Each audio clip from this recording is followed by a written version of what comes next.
Are we live? We are. Okay. Shoot, what did I do? I hit something and I don't know. But anyway, go off to Russ with something to say. So just saw this news that made my 6-year-old heart sink. 6-year-old Russ Cohen, even up to 10-year-old Russ Cohen, very upset that Mike Nesmith died because I was a huge Monkees fan. Now, I get it. Later on in life, I realized all their songs were written by Boyce and Hart, but these guys actually did learn how to play the instruments and weren't bad when they toured. Now, they never were going to be the quality of a real band. I get it. But at least they tried to be better. They were fun. I mean, come on. Like they were fun. The Monkees are a fun thing. The Monkees were a great sitcom. I mean, for their time, it was amazing. I watched it every week. I mean, it doesn't hold up at all. Like I tried to show Owen the other day. Yeah, it doesn't like it's like you try to watch a Monkees episode now. But I have to say though, if you listen to the music and you hear how much of a ripoff it is on Beat. Oh, good God. Just leave it alone, Mike. Jeez, It's a complete. But honestly, last train to Clarksville is not a ripoff of anything. So the reality of that, Mike, is that it was supposed to be a ripoff. That's true. Don't you have even an ounce of sentimentality in your mouth? I mean, just an ounce. None. That's unbelievable. Like that was like my wife will be devastated when I tell her about it. I'm not throwing dirt on his. But you do. You denigrate those who grew up like, and I was not among them, but. I honestly. The only way I could devastate your wife even more is if I said like Bobby Sherman died. Yeah, no, that's right. Yeah, but that was your spot, Mike, because that's not fair.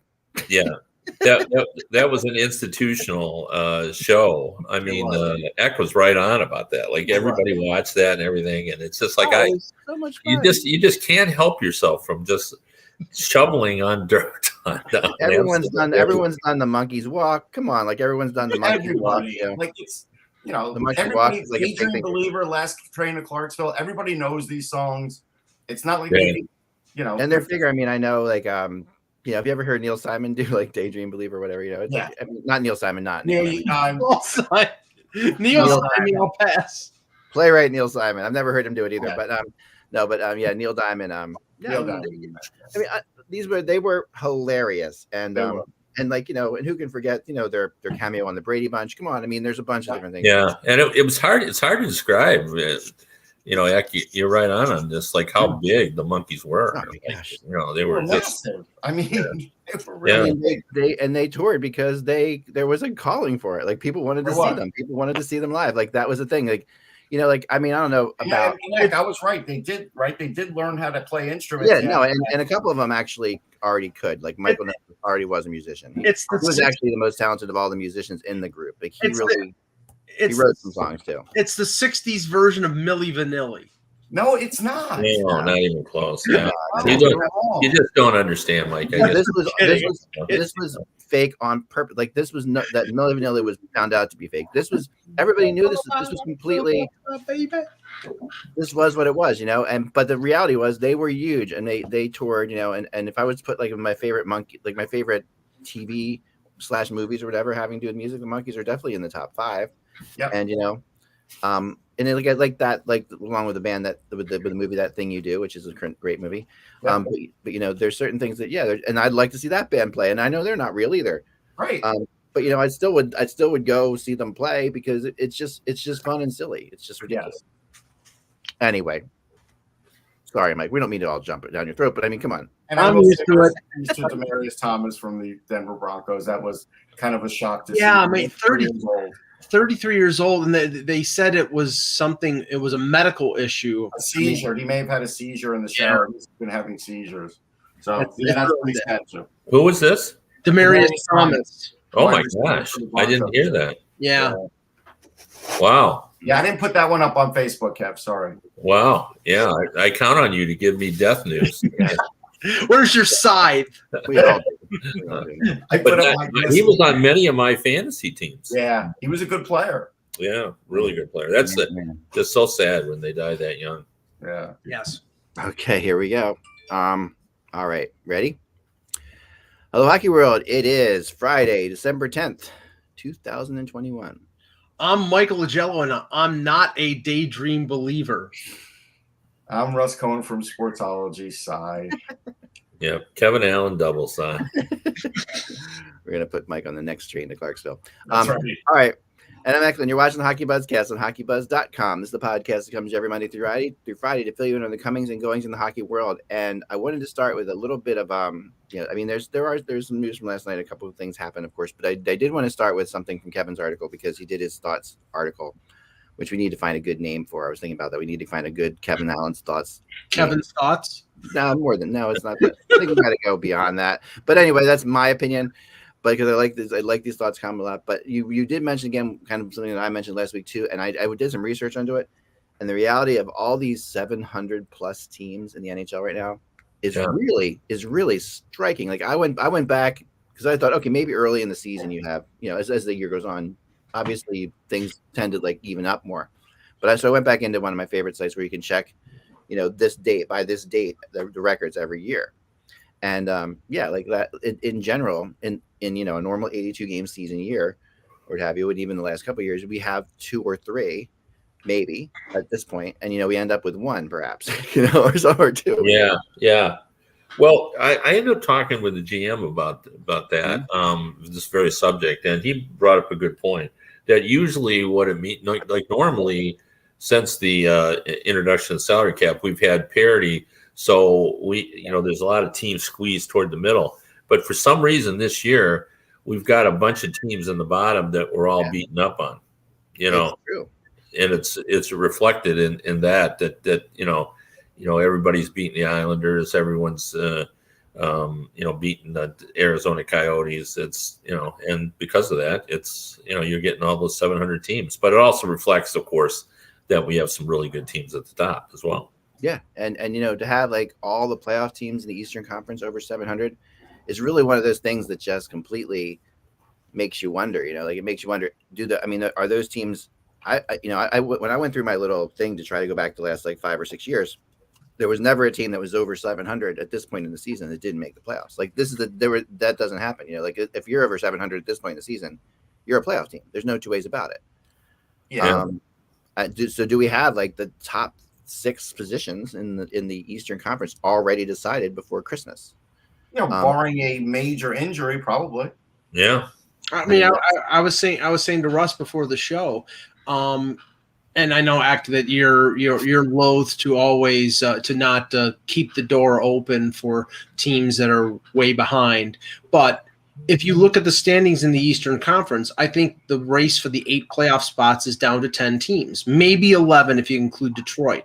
But Buffalo, Montreal, Ottawa, the Islanders, and Philadelphia, they're probably all done. I mean, now, barring a completely unforeseen, a team going 800 from now until the end of the season, which is very unlikely, those teams are out of it. And it's surprising because I thought the Islanders were the team that was going to come out of the East, and their collapse and fall is just stunning. And Philadelphia's had the injury issues and everything else, but I don't see any of these 5 even getting remotely close to getting back into the race unless something just absolutely bizarre happens. I mean, I think that there's so many teams battling for those 2 spots that all those teams have a chance. It feels like that it feels like no. I mean, when you look at the wild card spots to the bottom of the divisions, of the conferences, that does get the gap is a lot smaller. I think at that point you are going to see some battles, and I have a hard time counting the Islanders out. I just really do, because I just feel like I don't. I mean, if you do watch them play, and like yesterday's game was tied up with like 40-something seconds to go.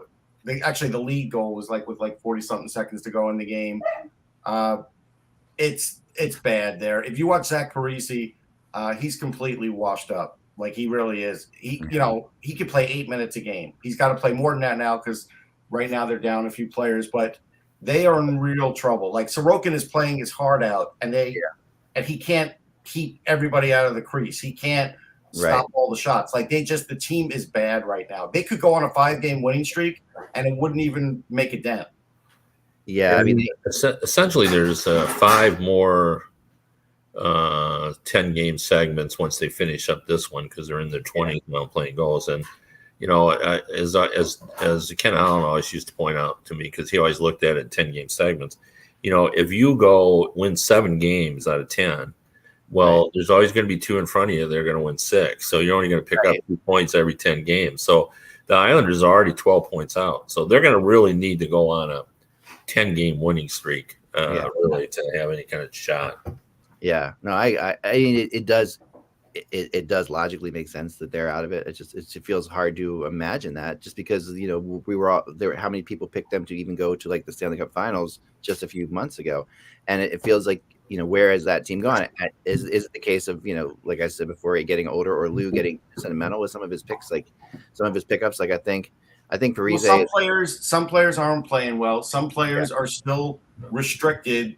Like Barzal's not restricted when it's a power play, or he is restricted on 3-on-3 because the other night against Chicago they sat back and took a point in the tie. So you are restricting Barzal to some degree. Beauvillier didn't look bad his last game that I saw, but I know he hasn't put up the points. So there's guys, Palmieri, they're not putting up points. Their defense, they don't have any puck movers. They're all gone. Letty's gone. Taves is gone, and Kulak is an okay puck mover, but obviously a great shot, but he's out. They have Scott Mayfield bringing the puck up the ice at times. Like, I love Scott Mayfield. You know that. That's not his role. Yeah. I mean, so to me, they got problems. If you really want to, one of the more interesting things I don't think people think about enough when you try to figure out how far teams are out of the playoffs, it is obvious how many points you're out of. Of course, how many teams you have to pass. That's always talked about. But if you really go on history, if you tend to look at the goal differentials, you quickly see the teams that are in trouble. The goal differential number is a number that when I was going through this and I was trying to write a big story about this. But when you go through the goal differentials and you see teams that are like minus 20 or more at Christmas, they're just done. Like Mike, as you'll say, I mean, in his history will tell you they're done. Now, I never say that they are done, because things have always happened and we never know, and that's where Mike and I differ. But I do think historically, anybody who's minus 20 or more, it doesn't matter how many points they're out. And then teams that are, like the St. Louis Blues, the team that they're kind of like poster child for this, right? They were terrible. They were in last place or what have you in January, or the Capitals. Remember when the Capitals were towards the end? No, St. Louis is the best. I mean, they were in November and early December considering trading Pietrangelo and basically saying we close up shop. And then around, they made the coaching change. They brought in Berube. They turned it around. That was December. And then that was December, yeah. Late December. I mean, January is when they started. Like January is when they started picking it up. When they called up Binnington it was January 2nd when they called up Binnington, and that's when they started the turnaround. So what do you think their goal differential was on December 31st of that year? Because I just checked. It was probably minus double figures. It was minus 6. Okay. So here's a team that was struggling for sure, and in the standings wasn't winning games. Right. But when they were winning. When you're that kind of goal differential, that means you're winning some games 5-2 and 4-1 and stuff like that, and losing a lot of 1-goal games. But they were not, and that, when I look at the goal differentials now, and you look at some of the goal differentials for the wild card race in the East, for example, the Penguins are the best of them at +7, and they're the top team in there too. But Detroit, Kevin's a minus 14. They're the second team in there. Right. But minus 14 is not. It just doesn't bode well for this thing. Buffalo's a +5. There's only 2 teams in the wild card race that are plus teams in the East, and that would be Pittsburgh and Boston. And I think when you look at it, you think that those are the 2 teams that could probably make that. Like could probably fit that spot, right? Those are. Yeah, well, I mean, Boston's going to get Tuukka Rask, and that's going to help them. I don't know that the fan base in Detroit expects the Red Wings to make. Oh yeah. No, it's amazing where they are, though. I mean, and to me, it's so exciting, and they have, for the fans, it's incredible. I mean, like Columbus is only a -1. They're the 3rd best goal differential in the wild card race. And the difference with the Islanders and St. Louis is, like, St. Louis did still have the building blocks on defense. The Islanders are lacking some of that. They'll get Pulak back at some point, but they're lacking that. And the Islanders don't have anybody dynamic like Tarasenko who could wake up and carry a team. I mean, Barzal can do that to some degree, but he still needs guys to feed him. And Russ, on the Boston page, there are starting to be rumors coming out about Krejci coming back before the deadline. Which I've heard that. I don't know if it's true or not. I don't know if it's true either, but again, if he takes short term, like a 1-year deal at prorated money, if they can fit it, then that would help them out even more. Because basically they'll have taken off a half or 3/4 of the season as a vacation playing in the Czech league. Right. Right. But when you go to the Western Conference and you look at the same kind of thing, the goal differential, to try to like gather where things are here. The Western is a lot more like a normal conference. It has one team that's running away in Minnesota, but everybody else, all the others are in the 600s, or six, and then even 500s. Like Nashville's third place at 596. That doesn't get you anywhere in the Eastern Conference right now. But they're in a playoff run there. But Nashville's only a +4 goal differential, right? So you look at that, like, okay, that's kind of iffy. And meanwhile, Colorado, who's in a wild card spot, is a +20 goal differential. So it's that when you start, that's why the teams. I mean, you have a lot of teams like the Kings who are in the 6th wild card spot, so they're out, of the playoffs. I will say this though, against the Islanders, Nashville looked pretty good. Johansson scored that game. Duchesne's looking better. Like, these were things we talked about for the last couple of years that they actually could do that. We also did Duchesne or Johansson started actually playing half of what they were expected to be, or 3/4 what they're expected to be. That's a difference maker on Nashville. Well, that's what in the West, I think in the two divisions, only the bottom 2 teams are truly out of it. Everybody else is within a reasonable distance that if they get hot, they're in the playoff race. They're in the wild card race. They're in the race for 3rd place.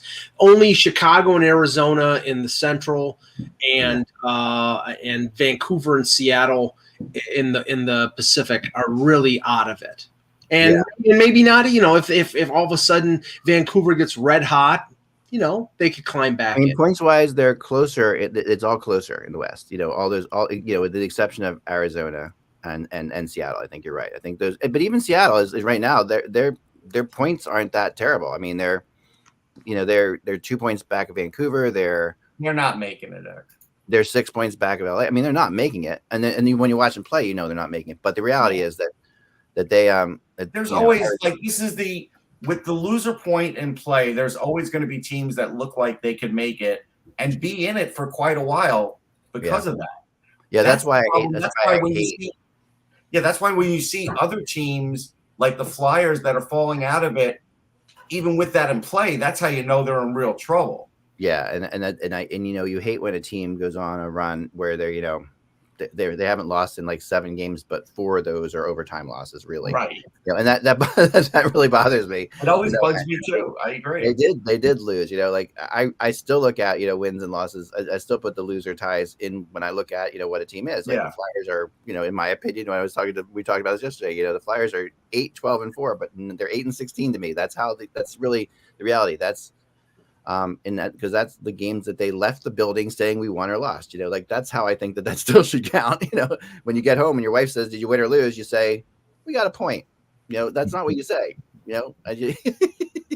We lost. We won, we lost. That's the reality, right? So, don't ask me, please. Yeah. So I mean, here's a little tidbit.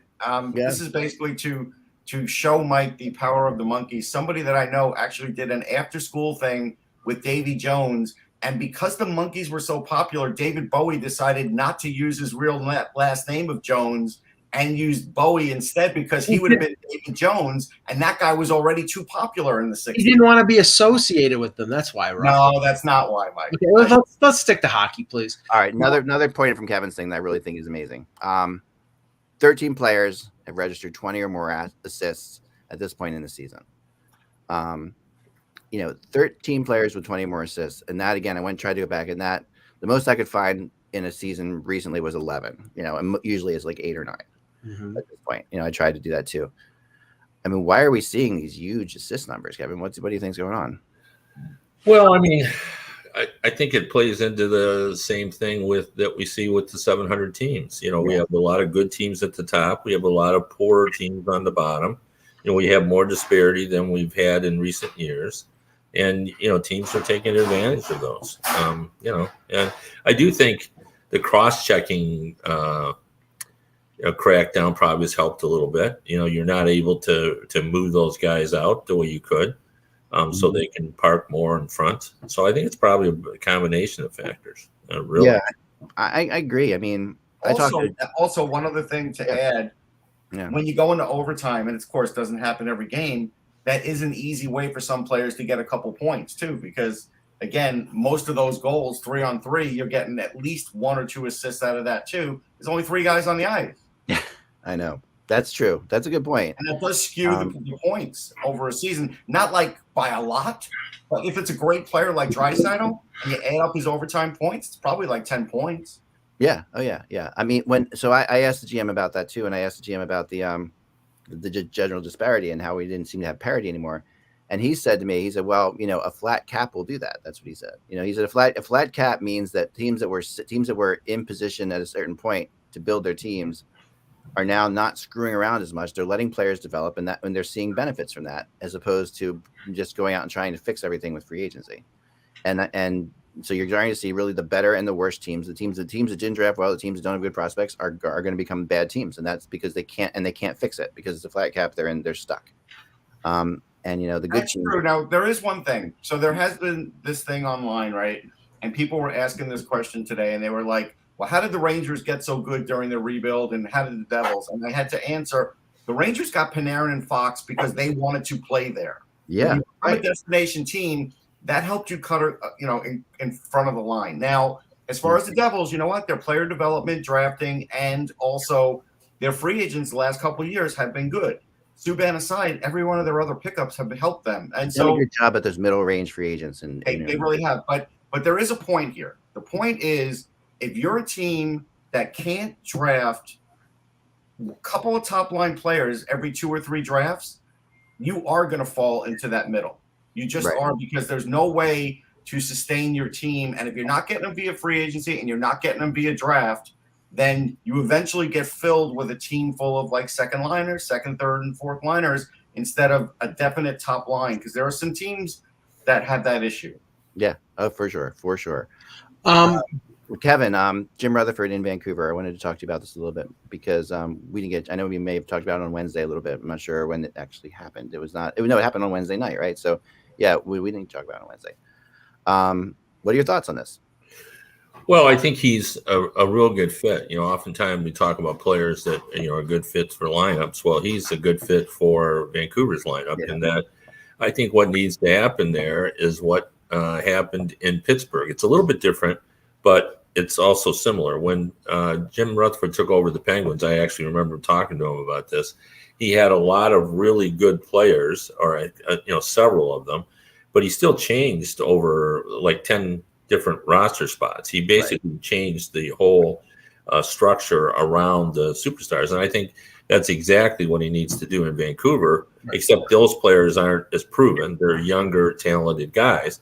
But he needs to decide who his 7 or 8 guys are, and I think he already knows that. Yeah. The only question is whether Besser will be part of it or not, and then change all the people around him. And I think that's what he's very good at. Like, we always talk in terms of what can't be done in terms of the salary cap, because we see how difficult it is to move players. But Jim Rutherford, while he recognizes how hard it is to move people, he never lets that stop him. He's very creative in being able to move players, and like something like Ekman Larson.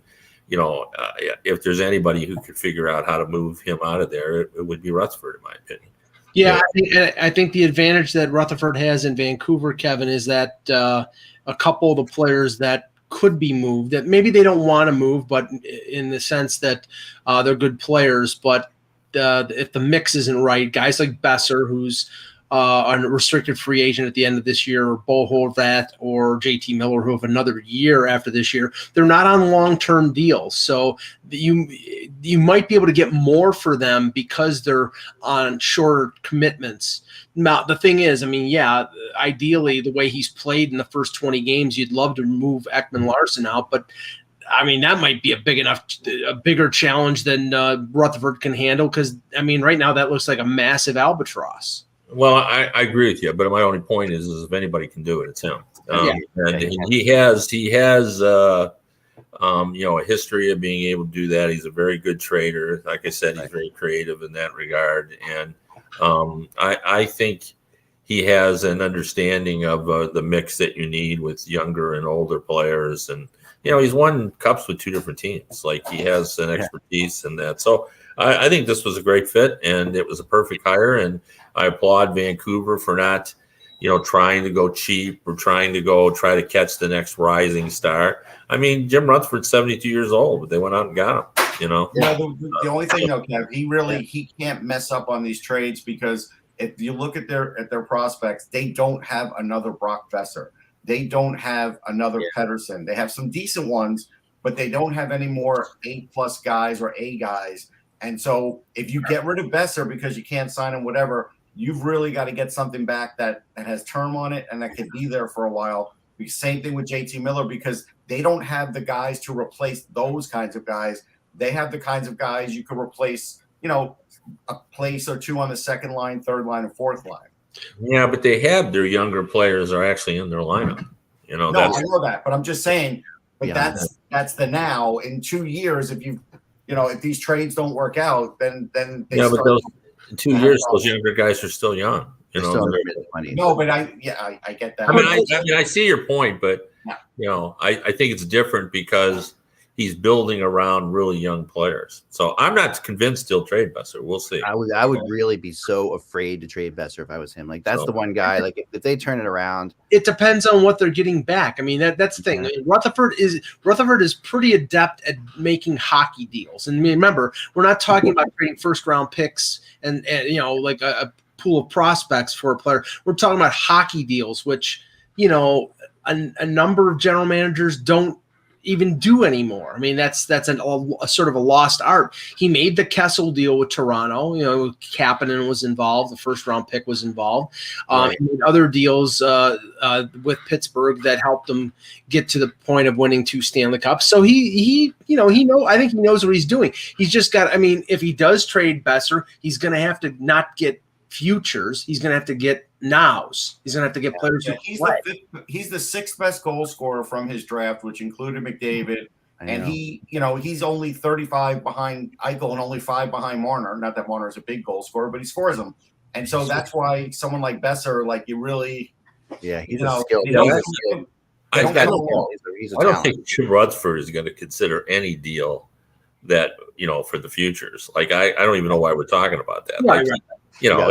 That's not even in his thinking right now. So no, he's already got his young players, like you said. Like in his opinion, his young players are there, right? So he's going to now go make that better. I mean, there's a lot to say about I was talking to somebody else about when you change coaches, the best thing that happens to a room, or to a team is they get to throw out the little baggage that was there with the coaches, right? Like there's a whole bunch of players had, and we talked about this the other night. Russ, I tweeted it out. You liked it, or I forget. Talking about Scott Lawton, who was a really good third line player in my opinion. He's like the epitome of a third line player in the NHL. But Vigneault had just doghoused him, and the first game, he looks great, and you get some players who just come out of the doghouse. The interesting thing about losing a GM versus losing a coach is when you lose a GM, like all bets are off because the new GM is not tied to making anything the old GM did work. Like, there's no point. Rutherford doesn't have to make a conversation. You're a part of our future. The new GM doesn't have to. The new GM doesn't care about anything Benning did as far as making. He's not going to make Ekman Larson work. He doesn't have to make it. It's not what he has to do. He has to go out there and he's not tied to anything, and that changes. That's an even different kind of nervousness for the players because if they were just brought in, they think, well, at least they just brought me in. They're not going to get rid of me. The GM brought me in. He's still here. Now, when you lose a GM and the coach, everything's gone. Everything changes, right? So, the difference between Vancouver and Philly is pretty prominent in that too, as we talked about before. We have to talk about the gift that keeps on giving, and that's the Arizona Coyotes.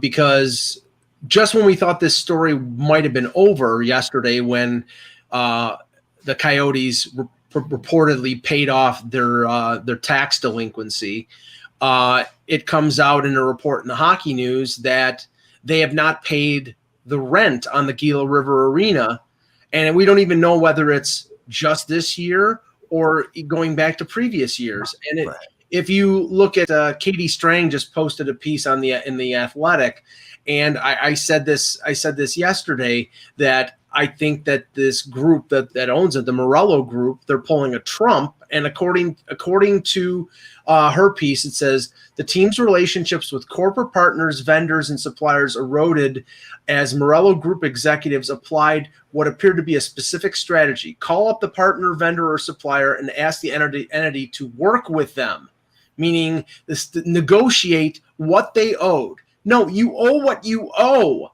Yeah. That's what you owe. It's not no negotiation. 50%. It's the 100%. And if you're not, you're that's pulling a Trump. Well, it does happen a lot, though. Beyond Trump, it happens beyond No, that. But it happens a lot with teams that they do. He's the most blatant example, actually. Yeah, but the difference is usually he's I mean, I'm not going to go there, but with these teams, when they are in trouble, I have heard of them calling up their advertisers and asking them to work with them before. But what Arizona is doing here is very clearly desperate. Like there's no two ways about that. It's a desperate situation. Yeah, and Katie Strang on Twitter said she talked to the manager for the city of Glendale, and this is where, Kevin, this is where I think this issue is a real concern for the NHL, because Gary Bettman's reputation is tied up in this. The manager for the city of Glendale said if Mr. Bettman and others want to believe that not filing 17 monthly tax returns was due to human error, then so be it. They're basically saying that the NHL knows what's going on in this situation. Bettman came out today and said, they're not moving anywhere. Fully backing that franchise. And honestly, I think it sort of sullies the reputation of Gary Bettman, because this is an organization that just I think the NHL should be ashamed of the way they've acted over the last couple decades. Well, for sure, they should be ashamed of the fact that this organization now is not paying its bills. I mean, this is a new ownership. This is how they're starting. Really, I mean, they're not that old. They haven't been around that long, right? And and already they've had multiple problems. And this isn't the first time we've heard this like that. The reports of them doing that to vendors, I think, what happened a year ago. They did at this time. So, I mean, I think this doesn't look good for the league, and I get that they want to stay in Arizona. I get they want to make this work. I think they want this new arena built, and they want to see what they can do with it. They've thought all along that the arena was just in the wrong spot. But saying all that, you still got to conduct yourself professionally, and they really haven't done that. Since they took over there, and even what they've done with their roster, like that team wasn't that bad to deserve the treatment that it got to completely start over. And I saw Armstrong's explanation of what he's doing, and I guess there's some logic to that. I mean, you can make a case for it, but I still don't like it. There's a lot of spin there. It's a lot of spin to make out. Yeah. I thought it was spin as well too. Although I will say, if you go back to when the Rangers, and Russ will back this up because he knows this is what happened. The Rangers weren't far out off the track either when they announced their rebuild. In fact, there were two general managers that I spoke to that were really said I was embarrassed that the Rangers stood up there because their team really wasn't horrible. No. And they announced they were going to do this rebuild, and they said, "Come on, what happened to persevering through?" And all that kind of stuff. So there is a kind of a tendency now to want to do a rebuild because it buys you time, and then the fans get behind it, and it's kind of a new way to excite the fan base. There are two schools of thought for being a fan now. You kind of root for your team to win when they're close, and then you root for them to be bad so you can get great picks. And so I see that, but still, when you pile that on with the fact the way they're behaving in terms of the business community, then you say to yourself, well, what are they doing? Are they stripping it down to nothing so they'll sell it and not lose a lot of money in the interim? And try to make it's really different because the Rangers, to me, what I took when the Rangers did it, I took it. The Rangers felt like, we're a good team, but we know our upward limit with what we're doing right now, and that might be a playoff team, but might not be. And the Rangers were like, we want to be a cup team. Yeah, they saw the writing on the wall. They did. Right? I mean, they were getting better, Russ, but they weren't. Their end of that whole thing. When you played it all out, they were still barely a playoff team. Right. No, I mean, that's true. One last thing about the Coyotes that's still lost in all of this. and they came out and said it yesterday. There is no negotiation that they're going to accept from the Coyotes anymore to get them to play in this arena next year. So the Coyotes have to find a place to play by July. If they don't want a place to play for next year by July, they got a problem. And the reports are, in Cameron in the chat is citing them. Even if that Tempe project were accepted right away, which that's not a foregone conclusion, it would take probably 3 to 4 years for them to build that building and get it up. Now as Islanders fans, what it What? Just as Islanders fans, how long it takes, it takes a while. But at least they have Nassau Coliseum. These guys have nothing. Right.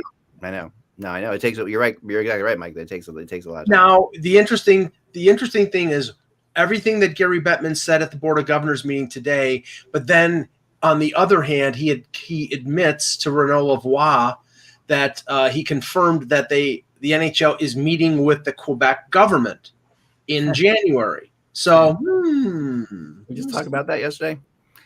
But he has to. I mean, again, no commissioner ever says we're going to move the team in season, and yet we always see a hasty move. None of these moves are ever clean. None of these moves, the leagues never admit to it. Right, Kev? There's either moving trucks or something happens within the last 48 hours, and all of a sudden you hear, hey, you know what? They're out of this place. They're going to this place.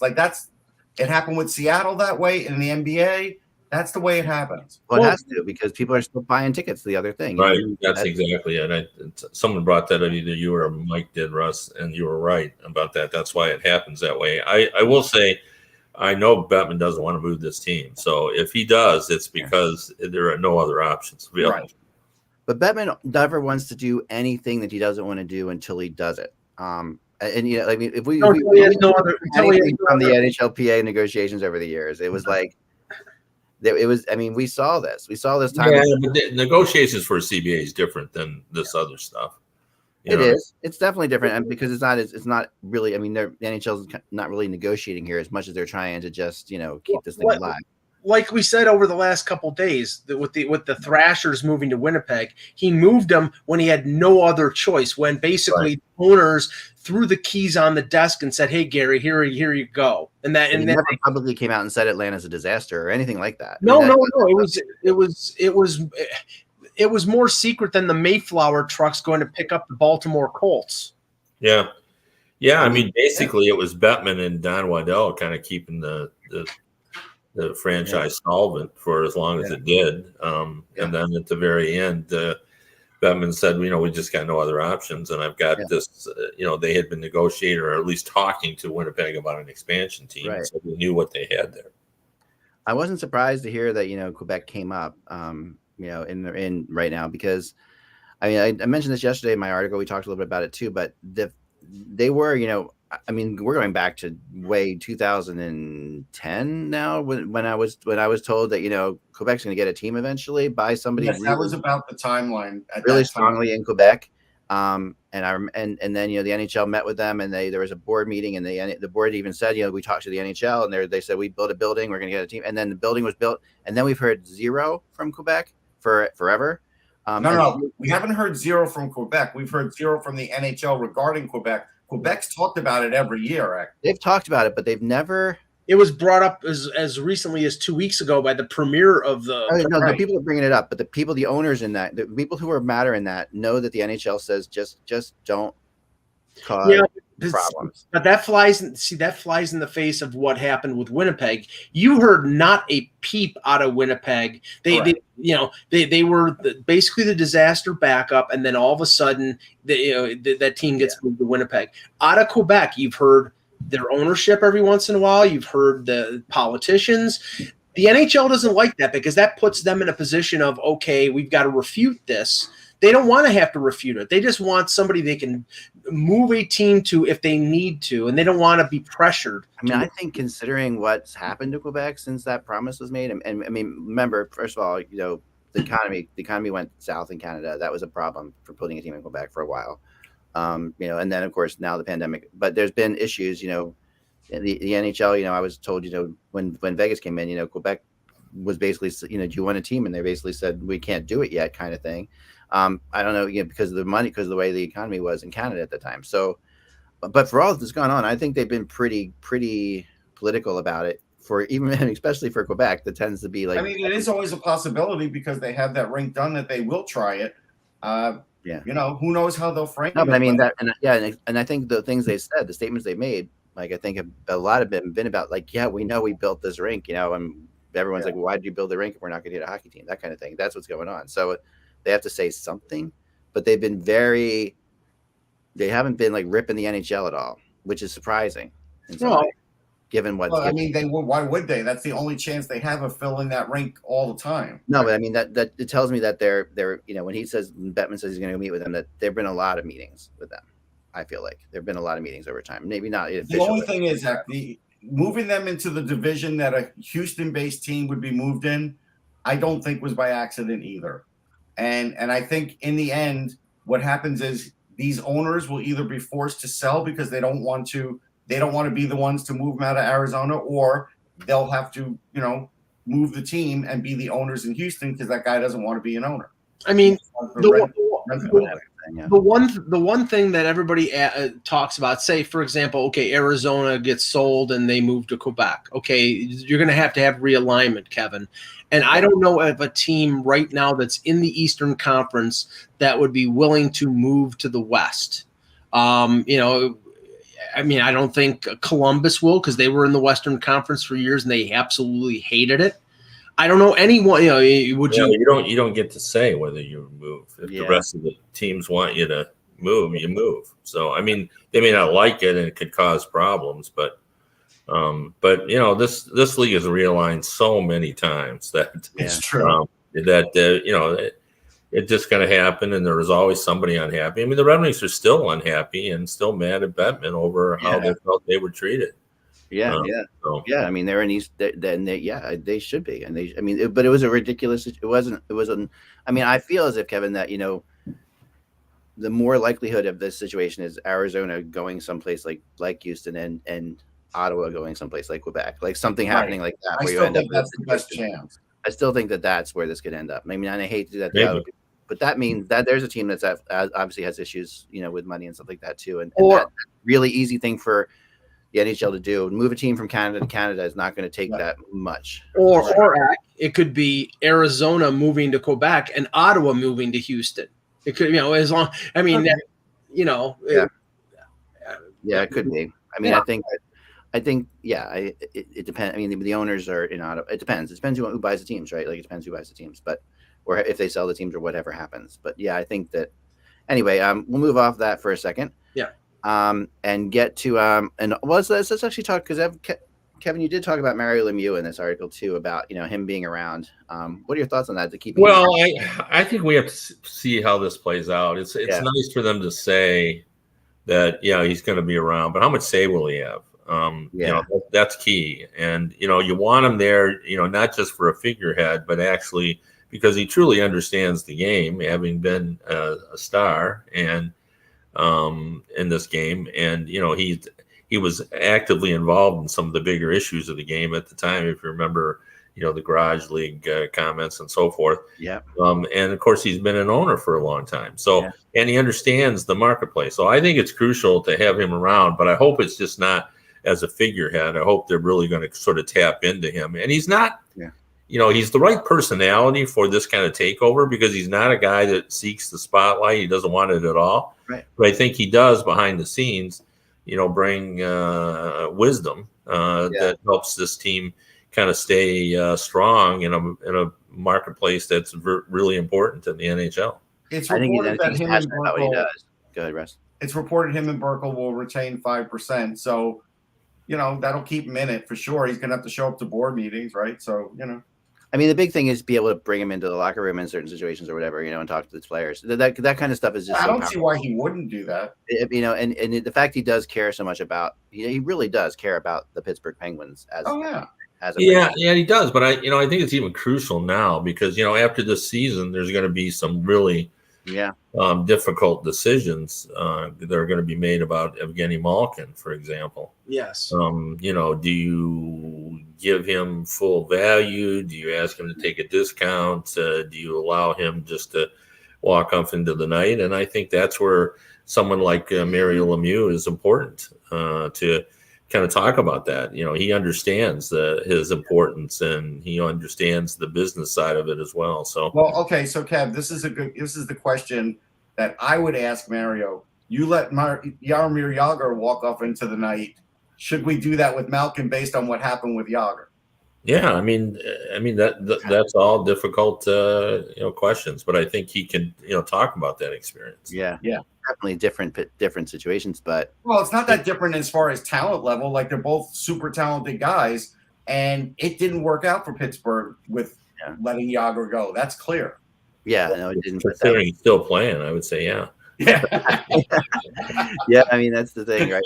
I mean, Pittsburgh's way of building teams has always been to get really bad and then get better. Like they build up twice now or three times from basically fielding AHL teams for. Yeah, I'm waiting for them to win the lottery for Connor Bedard in 2 years. Right. I mean, they get remember, like, Stahl, Malkin, Crosby, Fleury. That's because they've had the good fortune of winning generational or qualifying for generational players at two.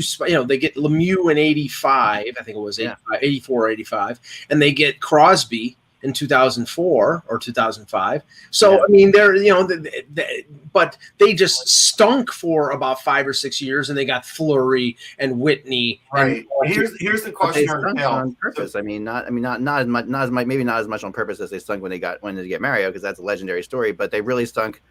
They definitely just were okay fielding an okay, like, they didn't stink on purpose for 5 years. No, but this is why when they traded Jagr, this is what they got in return: František Kucera, Chris Beach, and Michael Sivic and Lupashuk.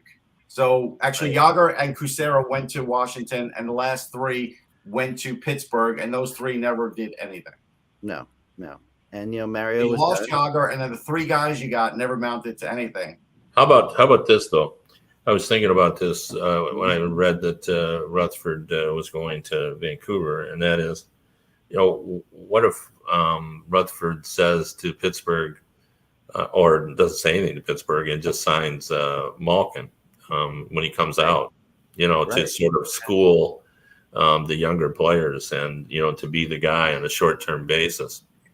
That I wouldn't rule that out because Rutherford, it's a nice place to live. Yeah.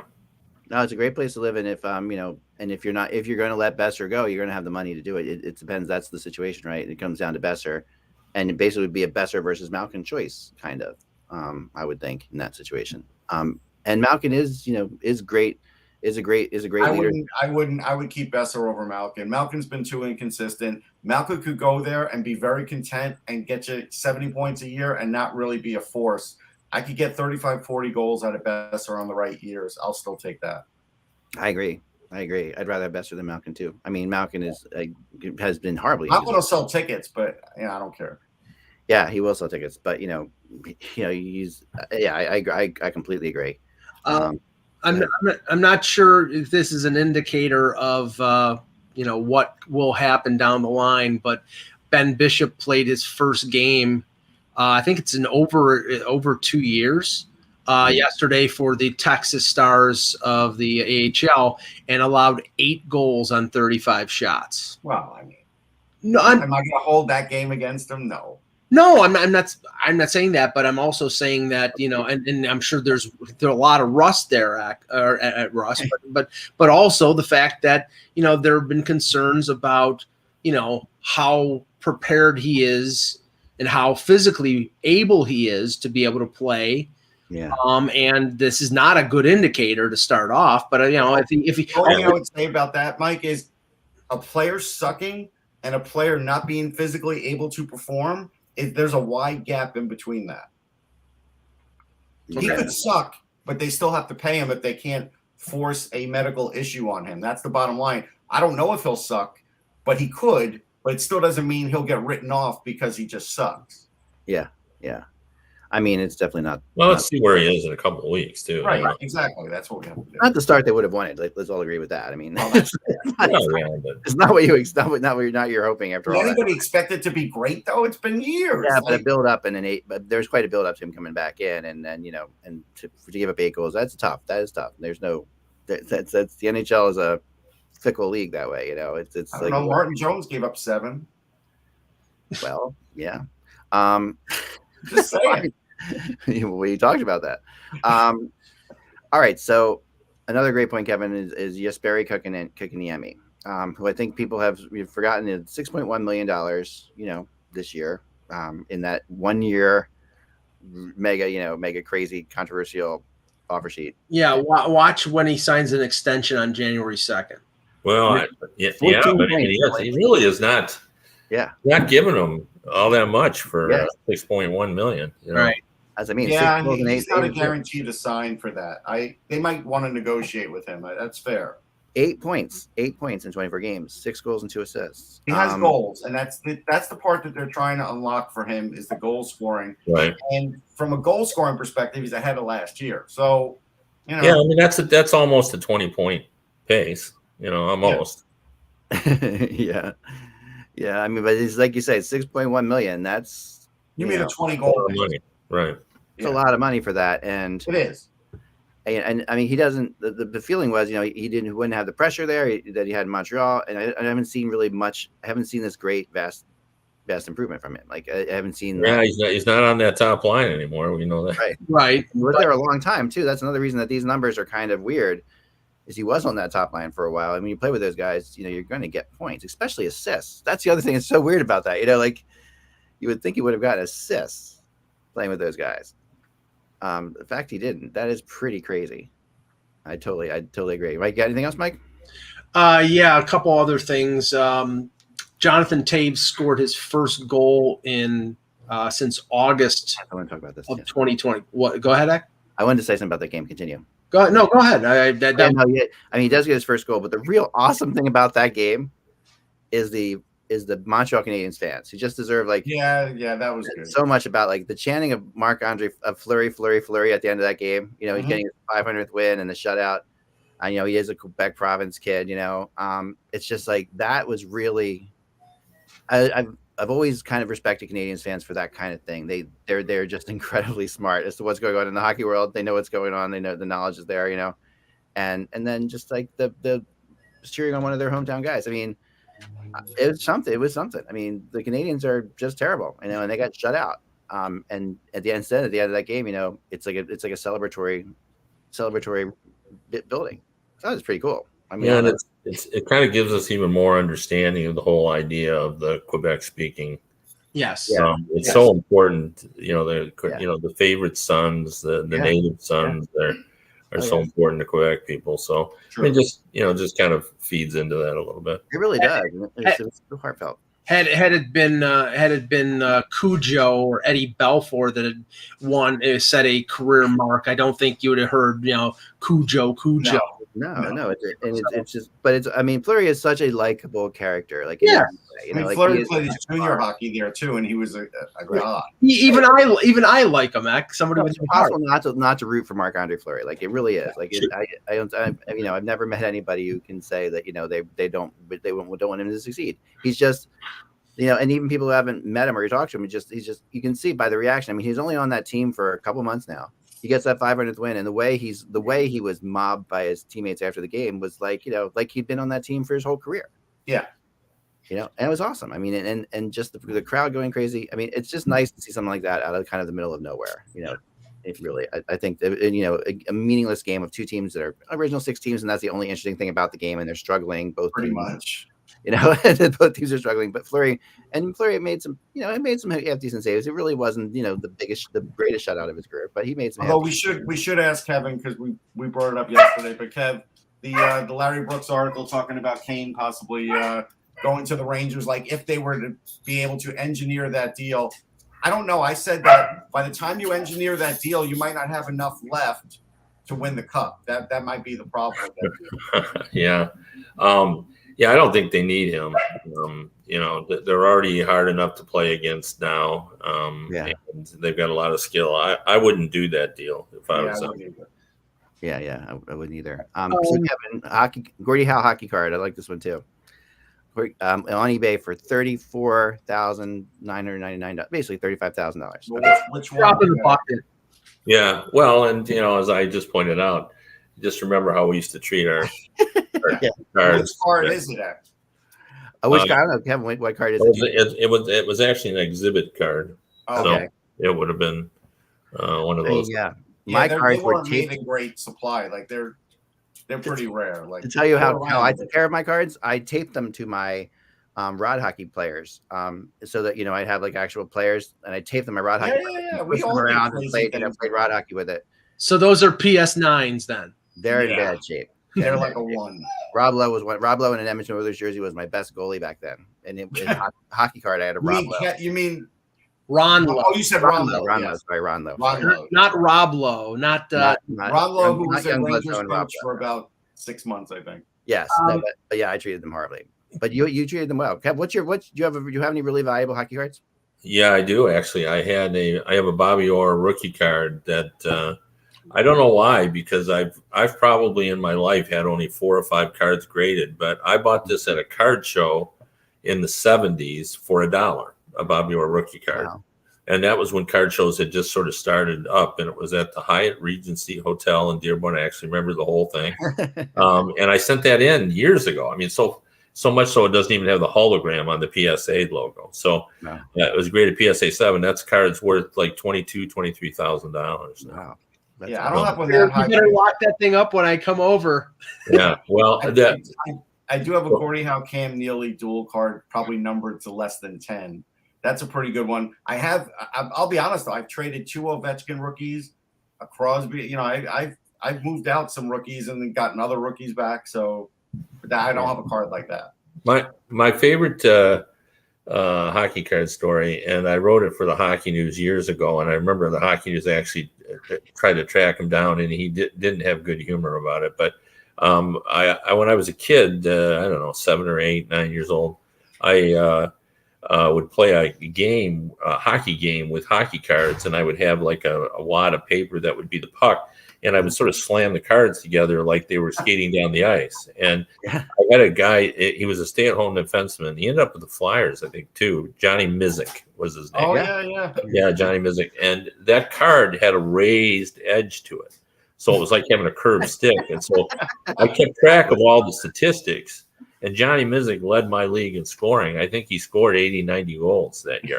And all because his card was raised up and he went above all the other cards when you slammed them together. And of course, the puck, in this case, wad of paper, would go in the net. So, Johnny Mizik led. And as I said, the Hockey News actually contacted him about when I wrote my column about that. Oh, that's awesome. And, they were hoping to get some funny comment, but he just wasn't buying it. Didn't have a personality. Didn't really care. You wrote the backs of some hockey cards in your time, didn't you, Kev? I did. Wrote a lot of them, actually, in the early 90s when it was a really big deal and everybody was printing loads and loads of hockey cards, and we had 4 or 5 companies. And, I wrote some Leaf. I wrote some Score. I wrote Fleer. I wrote a whole lot of cards, back then. And although my favorite set was actually a baseball set, I wrote the backs of. There's a Sports Illustrated covers that Fleer put out in baseball, and they took the covers of all the famous baseball players, and I wrote about them and why on the back, and that's my favorite set That's that cool. I ever did. So I just got through a slew. I've done about 5 sets this year for a company for cards, and before that, I was doing like prospect cards too. So I've gone on quite a run. Not like Kevin, but I probably done 20 sets or something. That's great. I mean, you usually get like 1 or 2 sentences, right? It's not like it depends. Some are more than others. It just it's depends. not that much anymore. It's I want to say it's 175 characters. Yeah. It's like And I will tell you, in the early years too, they paid really, really well because they were doing 100,000 boxes of product. Yeah, right. It's You not know. like that now. No, not anymore. So I mean, there was really good money in it early on, and but the price you would get per card just went down through the years. It was sort of it's no different than writing books. Then I got hired. So, All right. Anything else? We're good.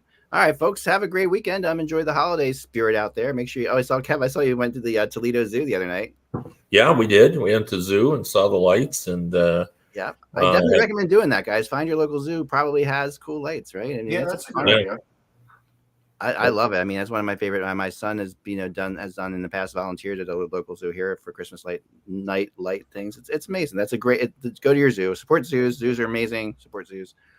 But yeah, it's fantastic. Remember, folks, without the buzz, it is just hockey. We will talk to you on Monday.